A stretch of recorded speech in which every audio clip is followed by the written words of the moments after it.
Hey folks, and welcome to the second of our beta studies investigations into the Covenants, this time the Night Fae. Fair warning, this is beta, and some things regarding this Covenant are really hard to place numbers on, but let's try and get started. As with the Necrolords, that means we are going to look at the signature or neutral ability, the class ability, the Soulbinds, before finally combining all of those along with our conduit and legendary knowledge to see how things compare. To begin with then, we are going to be looking at Soulshape. This is a 1.5-minute cooldown, and it's sort of like another form. It increases your movement by 50% and blinks you forward when used, as well as any extra uses before its 12-second duration expires. As druids, we already have Dash and Stampeding Roar, Darkflight too if you happen to be a Warden, but this is still great to have. The blink effect, while not quite as good as Displacer Beast was, is still useful for avoiding obstacles such as those you'll see in Torghast, as well as yet another fast movement option. With this, your long-term travel speed is very quick, which does help when wipe recovery is important and generally just fun playing. On top of that, Soulshape lasts forever in rested areas. Considering you can't mount in half of the Oribos or Covenant Order Hall, you'll live in this form, and you can also change your form's appearance as you gather new looks. Just like Fleshcraft, however, this is not going to make or break the choice. Comparing movement speed to defensive prowess is a comparison as old as time, and will probably never be answered. So Convoke the Spirits, the class ability. I loved this when it was cast 16 spells over 4 seconds, but now it's only 12. It still keeps the same 2-minute cooldown, and you need to stay still for those 4 seconds channeling. How good is it though? Firstly, this is a really tough ability to test. It's erratic in what it casts, and while it generally tries to balance out the strongest abilities, some Convokes will be better than others. Its spells change every time as the situation changes. Sometimes you may see more healing spells, sometimes more AoE, etc, etc. Here are some observations though. If you are in cat form and use this with nothing in melee range, it will start using ranged abilities. It will never use melee abilities if they won't hit anything. Likewise, if you're in Moonkin, it will use some feral abilities if you are close to your targets. Your melee swing, if the timer had started, will trigger during the channel, but you won't keep consistently meleeing. And lastly, the tooltip is a bit of a lie. The tooltip only shows the traditional abilities, but depending on your form, you'll also encounter the likes of Ferocious Bite, Tiger's Fury, Star Surge, and Starfall, usually about 3 or 4 per Convoke. However, there are even more rare abilities that you can see. For example, here is the ability Feral Frenzy. What is Feral Frenzy? It's a feral talent. Now, I'm sure there are many other rare options that might occur. All that said, in each form, how well do they do? Well, Convoke changes abilities based on how many targets are nearby and what form you are in. First up, in human form, it only does a measly 7 damage per 2 minutes to a single target, or 20 across 2 targets. However, when we move on to the cat form, we see the damage go up rapidly, just below 100 damage per 2 minutes. Even more if you use Heart of the Wild beforehand, which you will be able to do for about 2.5 Convokes. Moonkin form puts out the same damage per 2 minutes on a single target, but Starfall does push it over cat form on multiple targets. Do note, however, that cat form's Convokes will also trigger Tiger's Fury, increasing the damage you deal for another 15 seconds afterwards, as well as giving you 5 combo points that you can immediately spend afterwards. Now, with that wild ability done, let's look at the Soulbinds, and I think there are some very strong options here. First up is Nia, and a choice between Soulshape restoring health and a potency conduit, or Soulshape cooldown reduction and a defensive conduit. I think you need to take the potency conduit for Convoke the Spirits, and this one increases the damage and healing that you do during Convoke by 12%. Next up is Born of the Wilds, before we have the choice. Here we have a dot and defensive conduit, an effect that you cannot trigger, and a potency conduit, or my personal choice, a minor haste buff for 20 seconds with 3 procs per minute on healing spells. If you saw my legendary video, you know I value buffing up a player's DPS quite highly, and this means that when you heal your allies, they can get a haste buff, or when you heal yourself, you can get a haste buff. It comes with a finesse slot too. Whatever you want here works. Last up is Fury the Skies, either a bag of goodies or movement speed after a kill, before an ability that causes Convoke to increase your mastery and health while channeling. It's a shame it's mastery, however.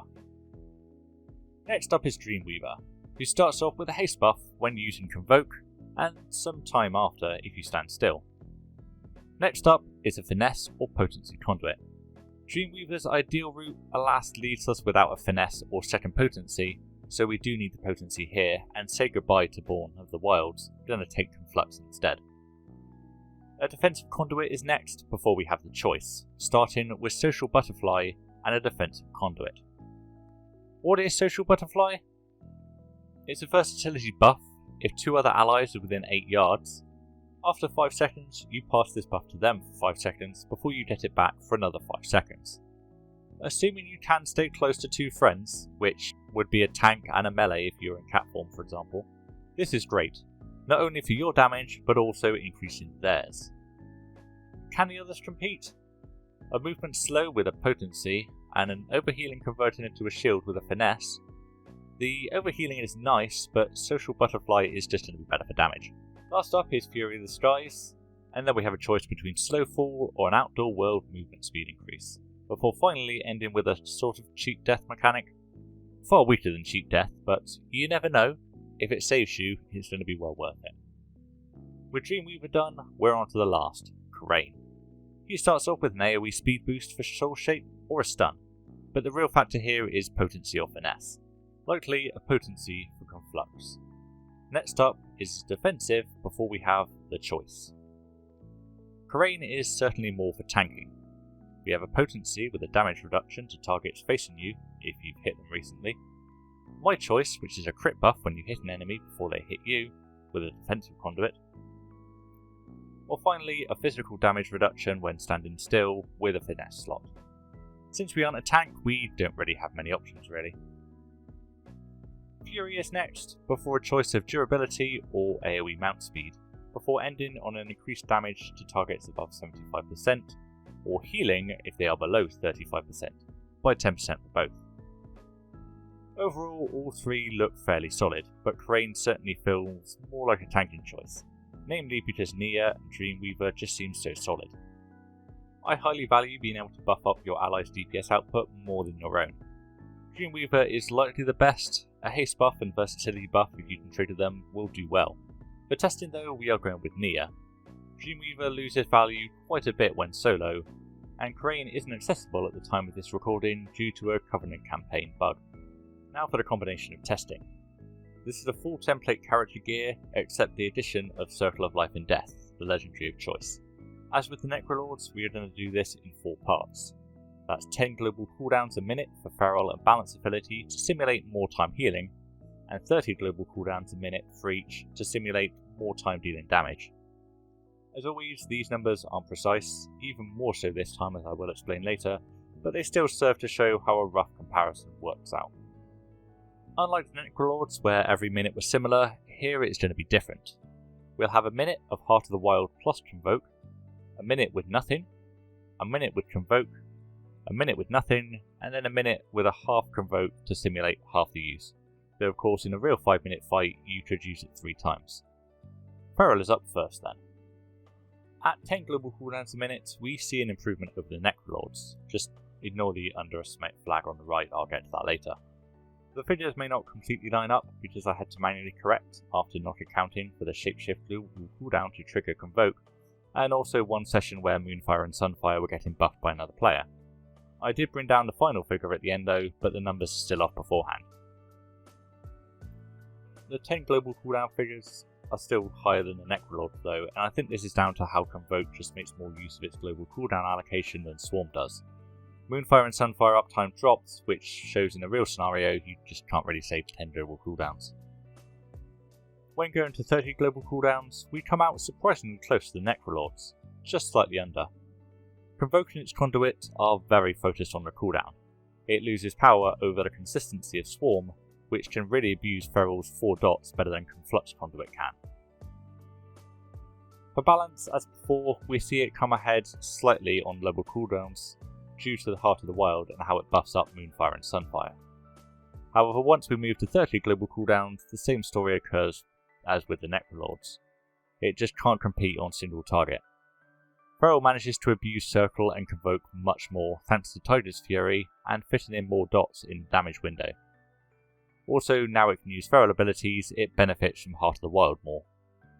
Compared to the Necrolords, it does beat its balanced equivalent there though. Barely, but let's briefly talk about why I believe these figures are slightly low. Firstly, we have Nia and her haste buff. During Convoke, it loved to heal the healing dummy, giving it a haste buff. In a real world scenario, these heals would go on other players, who would then contribute damage. We've also mentioned that for Dreamweaver, you'd be getting a haste buff during Convoke and throwing around versatility buffs on other players. Convoke also wastes a fair few spells on dummies, about 2 or 3 per go. It will attack anything it can see, for example, casting Moonfire on other targets. This is damage entirely wasted for this scenario, but again, in a real scenario, in a dungeon for example, all of these spells are going to go on valid enemies. This is also all on single target, but on AoE it gains, namely Balance, who can cast the monstrous Starfall, a very powerful ability when it hits 2 or more targets, but even Feral gets access to Thrash. Overall, I think the Night Fae do come out ahead of Necrolords for both Catweaving and Owlweaving, but Necrolords are not without their perks too. Convoke may be strong, but it requires a global cooldown to shift and then 4 seconds to channel to put it off, whereas Swarm is pretty consistent. Cooldowns and consistency, each of them will have their place in different scenarios. Before I talk about what's next, I briefly need to talk about the recent patch that came out after recording but before scripting.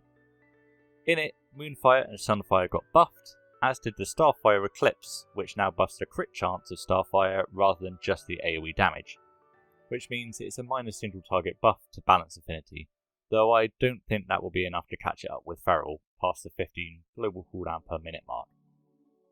This means, however, that Venthir's figures are going to be higher, as I haven't recorded that yet, so I will simulate the damage buffs to both Necrolords and Night Fae once we know how much the buff actually equates to, which should be shown on screen now. It won't be pretty, but I think we'd all take a damage buff over having an easier time testing. So yeah, next time is Venthir, see you there, and thanks for watching.